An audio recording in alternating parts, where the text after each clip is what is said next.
प्रिय साथियों नमस्कार। मेरे प्यारे साथियों ऐसा है, इसके पहले हम आप लोगों को पढ़ा रहे थे संज्ञा संज्ञा में नदी संज्ञा, घी संज्ञा, दो संज्ञा हम लोग पढ़ चुके हैं। आज पढ़ना है टी संज्ञा। मेरे प्यारे साथियों ऐसा है कि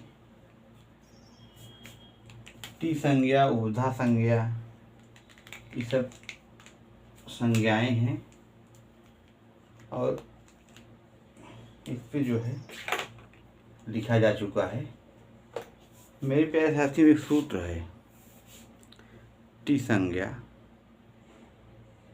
करने वाला एक सूत्र है। तो इसके पहले आप लोगों को बताएं कि नदी संज्ञा क्या है। कहीं नदी संज्ञा क्या है, कहीं नदी संज्ञा में जो है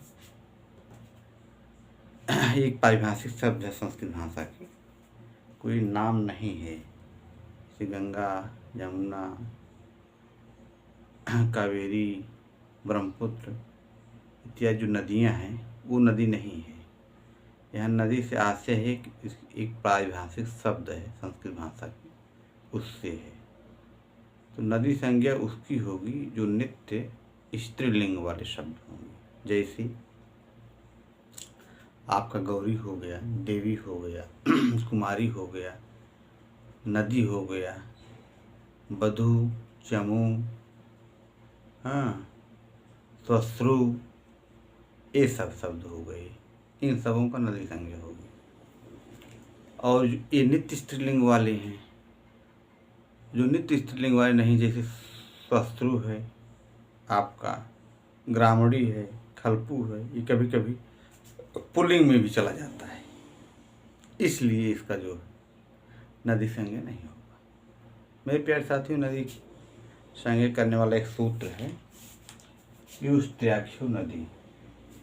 यही हम लिख दे रहे हैं बीच में, युष्त्याख्यु नदी। ये युष्त्याख्यु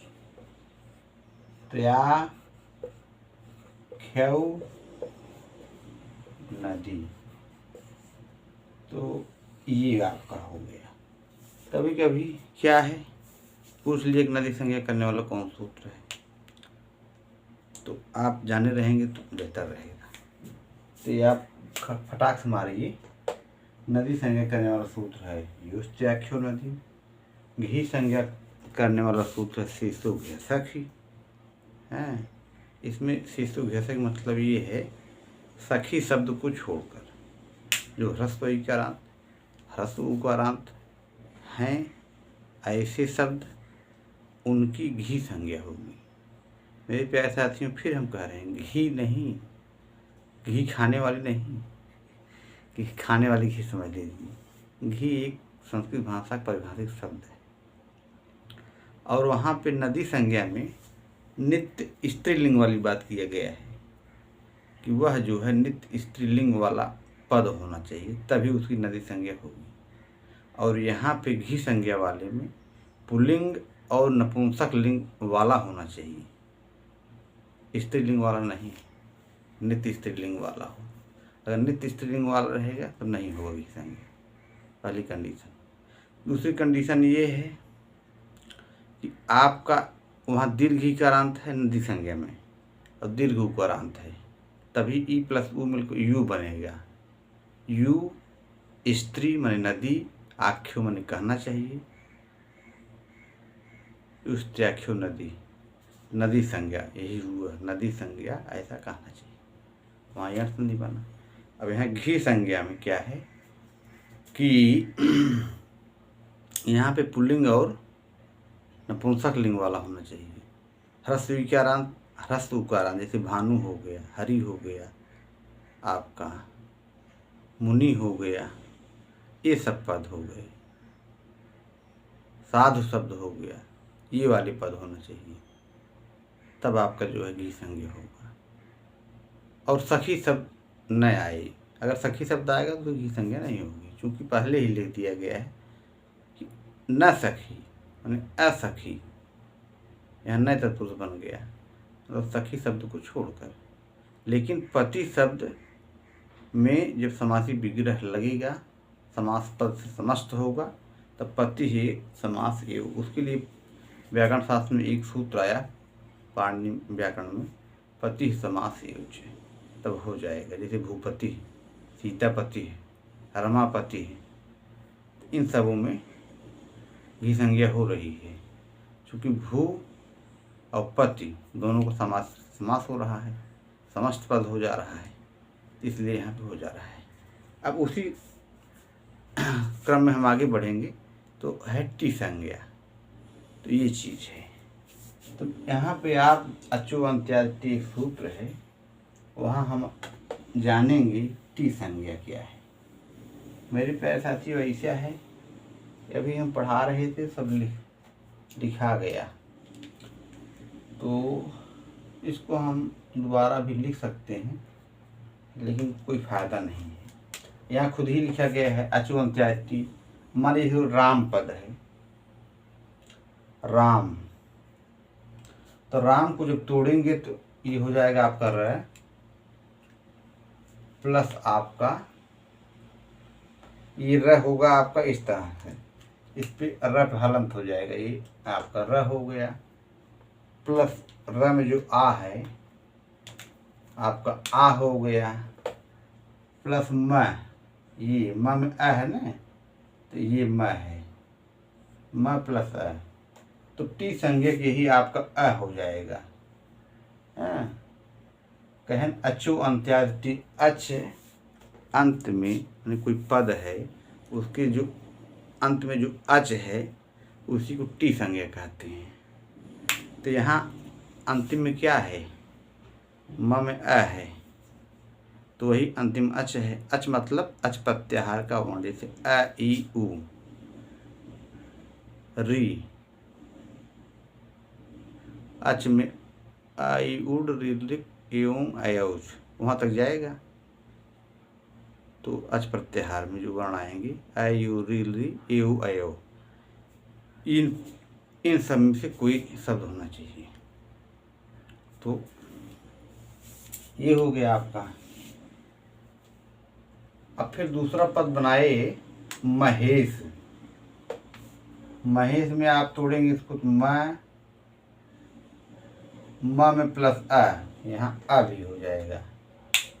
पहले म प्लस अ, यहाँ अ होगा पहले, म ये प्लस अ प्लस ह प्लस अ, एक मिनट, एक गलत हो गया है थोड़ा,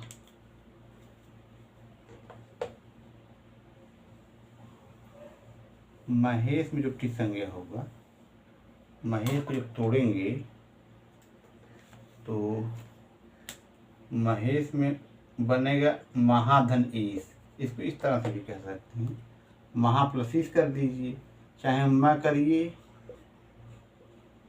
प्लस अ प्लस आधा है प्लस आ, हा बनेगा, फिर ई, आ प्लस ई प्लस स प्लस अ। अब यहाँ लास्ट में ये अ हो रहा है, तो ये आपका टी संज्ञा अ हो जाएगा। महेश में आपका अ टी संज्ञा हो जाएगा।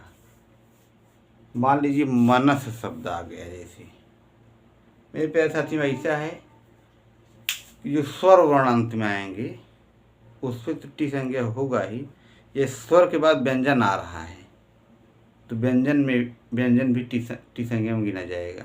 जैसे मनस शब्द है, यहाँ म प्लस अ प्लस न प्लस अ प्लस स, तो यहाँ अ चूँकि अस न में अ है और प्लस ये आधा स है, इसलिए आपका ये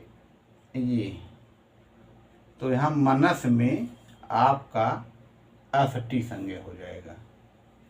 जैसे मान लीजिए रामन शब्द है, कहें रामन में टी संज्ञा क्या होगा, तो रामन में र प्लस आ प्लस म प्लस अ प्लस न, तो रामन में अन आपका टी संज्ञा हो जाएगा। जैसे बोधक, बोधक में अक हो जाएगा टी संज्ञा। इसलिए आपका अगर ये क्वेश्चन पूछा जाए कि व्यंजन टी संज्ञा में जुड़ता है कि नहीं, तो जुड़ता है, लेकिन स्वर के बाद। पहले स्वर आ जाए और बाद में स्वर के बाद व्यंजन पद आया है, तो व्यंजन पद भी जो है टी संज्ञा में गिना जाएगा। जैसे आपका उदाहरण है मनस में अस। उसी तरह से कोई भी शब्द बना दीजिए, अपने से भी बना सकते हैं, ऐसी बात नहीं है। यहाँ हम रामन में अन बनाए ही हैं, बोधक में अक बनाए ही हैं। तो इस तरह से एक शब्द जोड़ दीजिए उसमें आप व्यंजन का अपने से ही, तो आपका टी संज्ञा जुड़ जाएगा। मेरे प्यारे साथियों, इस तरह से टी संज्ञा हो गया। और अब उपधा संज्ञा हम बाद बताएंगे। तब तक के लिए नमः संस्कृताय। और आप लोग हमारे चैनल जय शब्दों में नमः संस्कृताय बने रहिए।